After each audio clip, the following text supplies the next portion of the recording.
All right, everyone, welcome back to Tennessee This Week. Our conversation continuing right now with Craig Griffith, Terry Adams, and George Corda. All right, so we just heard from Glenn Jacobs, the new Knox County mayor, and let's go ahead and start, George, with you. What do you think he needs to do to make this transition go smoothly?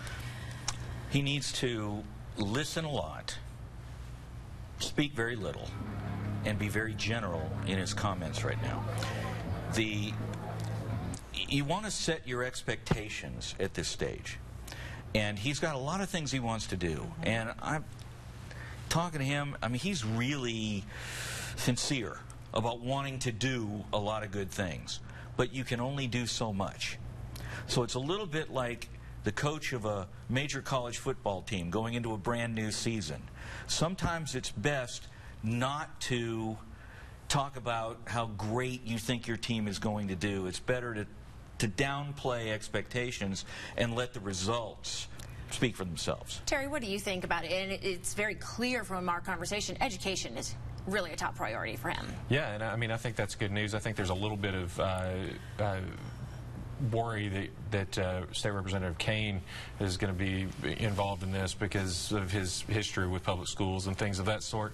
But I think that, you know, we have to let the mayor do what the mayor wants to do, and I disagree with George vehemently. I think the reason why he won that election, he's not from here, he didn't have like a big organization or anything like that. It's because of his personality, it's because people are attracted to him. I mean, quite clearly, that was an excellent interview. I mean, he sounded like a seasoned politician. Obviously, he's a career entertainer, but that was not a WWE speech. That was well thought out. He had like classic talking points. I mean, he did a lot of things right.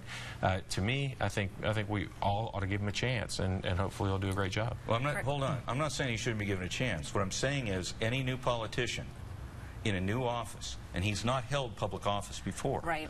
But he has boundless potential.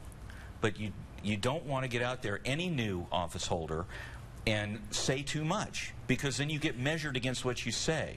Craig, I would say, Glenn, you go do whatever you're doing it well. Keep on rock and roll. There's a difference between running and real quickly, Craig, I want to get your 2 points, and we need to get on to some other issues as well. Well, I was a small group that met with Glenn during the transition period, and he is just like a sieve. And he's soaking up all the advice that he can. But it is hard. You know, you're going from campaigning to governing, and it's a totally different animal. You're going to have all these people pulling at your strings. You know, you mentioned schools. Schools will want more money. You mentioned the sheriff. The sheriff will want more money. Yep. So how is he going to answer everyone's desires? But I think that, you know, he's moving down a path that everyone wants to see. And we're all going to be watching it closely. Let's go ahead and move on to another topic here, everyone. Americans for Prosperity Tennessee launching a TV and digital ad push aimed at Phil Bredesen. The ad claims Bredesen supported higher gas taxes and sales taxes during his time as governor, and that millions of dollars were spent overhauling the governor's mansion during Bredesen's term. Well, Bredesen's camp responding, saying the tax claims are false, and also noting that Bredesen never lived in the governor's mansion.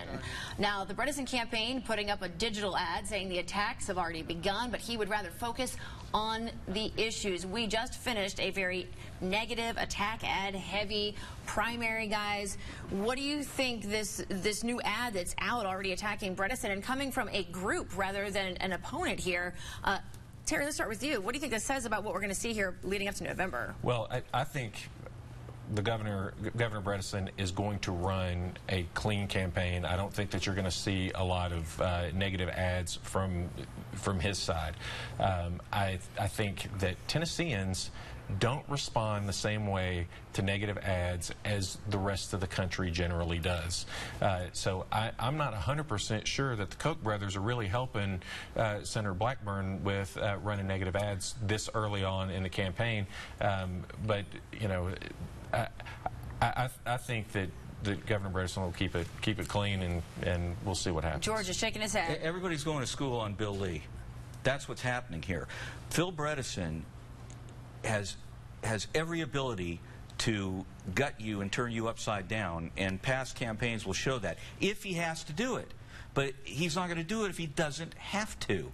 And the thing about the gas tax is, there are a whole bunch of Republican legislators who voted for a gas tax here recently. So that is a suspect attack. Craig?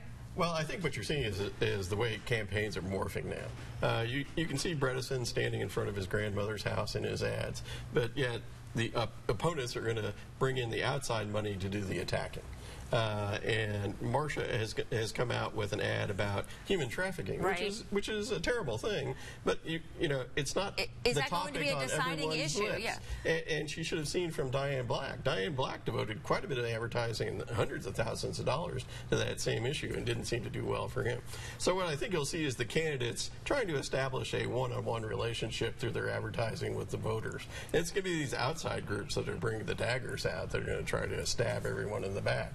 So it'll be interesting to see how it goes down. It is going to be interesting. And speaking of everyone, we want to let you know Phil Bredesen and Republican Marsha Blackburn have agreed now to a debate scheduled for October 10th right here in our area. WATE 6 on Your Side will be airing that debate live at 8 o'clock from the Baker Center on UT's campus. Of course, we hope you will join us for that, and we will keep reminding you leading up to that date.